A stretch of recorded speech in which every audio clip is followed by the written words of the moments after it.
Saudari-saudaraku yang terkasih, berjumpa kembali bersama saya, Inspirasiku di Antara.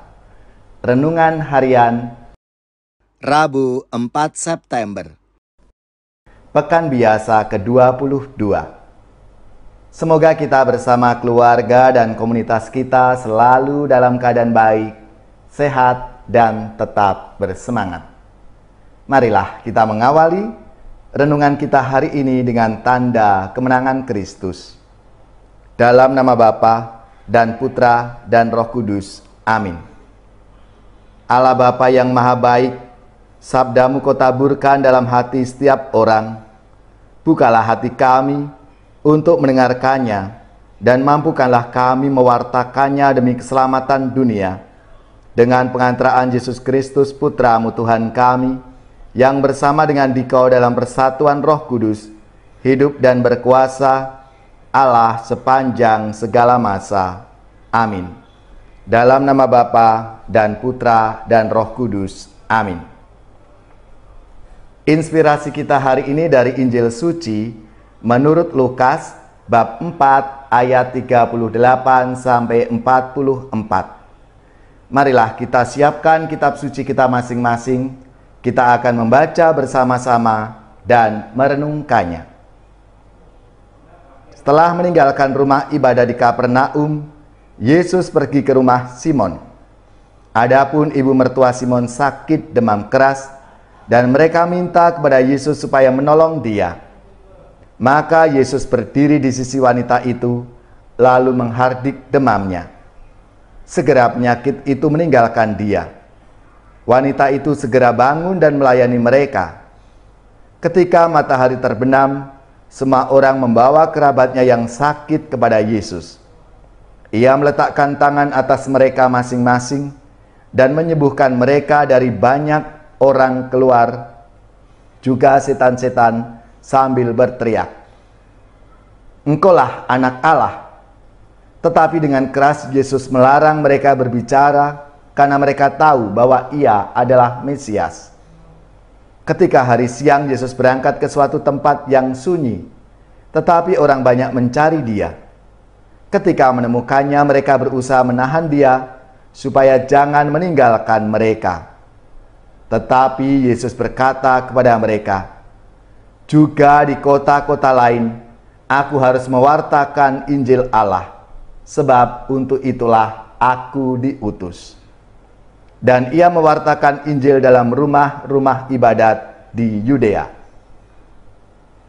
Demikianlah sabda Tuhan. Terpujilah Kristus.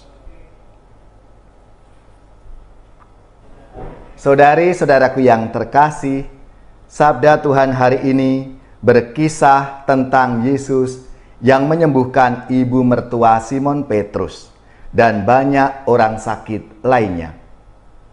Kehadiran Yesus benar-benar membawa kegembiraan. Orang-orang yang selama ini bertahun-tahun hidup menderita karena sakit yang tak kunjung sembuh, mengalami kesembuhan total, dan mereka amat bergembira. Yesus tidak hanya memberikan kegembiraan, tetapi juga mengembalikan hidup dan masa depan mereka. Dengan badan yang kembali sehat, mereka bisa bekerja dan melanjutkan hidup secara lebih baik. Orang-orang itu dengan senang hati menerima Yesus, dan mereka juga percaya kepada Tuhan Yesus. Saudari-saudaraku yang terkasih, kita sebagai murid-murid Kristus juga diutus untuk mampu memberikan perubahan hidup ke arah yang lebih baik. Iman yang kita miliki tidak hanya untuk kehidupan dan keselamatan diri kita sendiri, tetapi juga untuk orang lain, untuk sesama kita.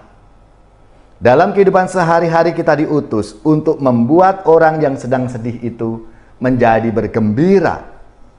Orang yang sedang bingung mendapatkan pegangan. Orang yang sedang galau menjadi lebih tenang. Orang yang sedang takut mempunyai keberanian. Yang sedang ada di jalan yang salah bisa kembali ke hidup yang benar.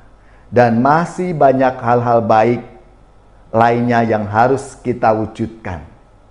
Saudari-saudaraku yang terkasih, kita sebagai orang beriman siap hadir untuk menjadi berkat bagi orang lain, bagi sesama yang kita jumpai dalam kehidupan kita. Mari kita bersama-sama menjadi berkat dari Tuhan Yesus. Seperti yang telah diteladankan oleh Tuhan Yesus sendiri, mewartakan kabar sukacita, menyembuhkan orang yang sakit, memberikan kekuatan dan peneguhan bagi mereka yang putus asa.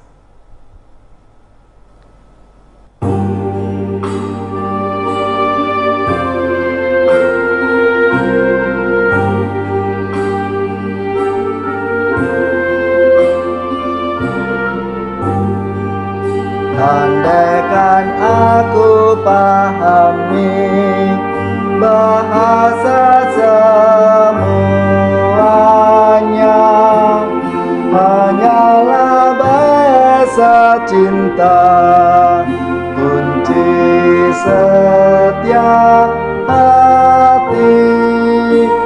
Ajarilah kami Tuhan bahasa cinta kasih. Andaikan aku lakukan yang luhur dan mulia, jika tanpa cinta kasih hampa dan tak berguna.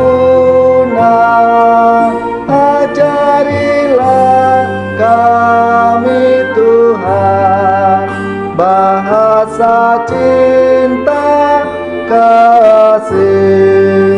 Andaikan aku dermakan segala harta milik, hanya cintaku yang mampu membahagiakan orang.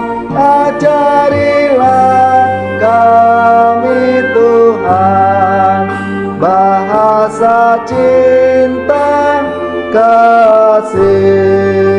Cinta itu lemah lembut, sabar dan murah hati, tidak cari keuntungan, tidak megahkan diri. Ajarilah kami Tuhan bahasa cinta kasih. Saudari-saudaraku yang terkasih, marilah kita mengakhiri renungan kita hari ini dengan mohon berkat Tuhan, dan kita akan menerima tugas perutusan. Marilah kita siapkan hati kita untuk menerima berkat Tuhan. Semoga saudari-saudara sekalian, keluarga-keluarga, komunitas kita, orang-orang yang kita doakan, mereka yang sakit, seluruh tugas, belajar, pekerjaan, usaha serta karya pelayanan kita dibimbing, dilindungi dan diberkati oleh Allah yang Maha Kuasa, Bapa dan Putra dan Roh Kudus. Amin.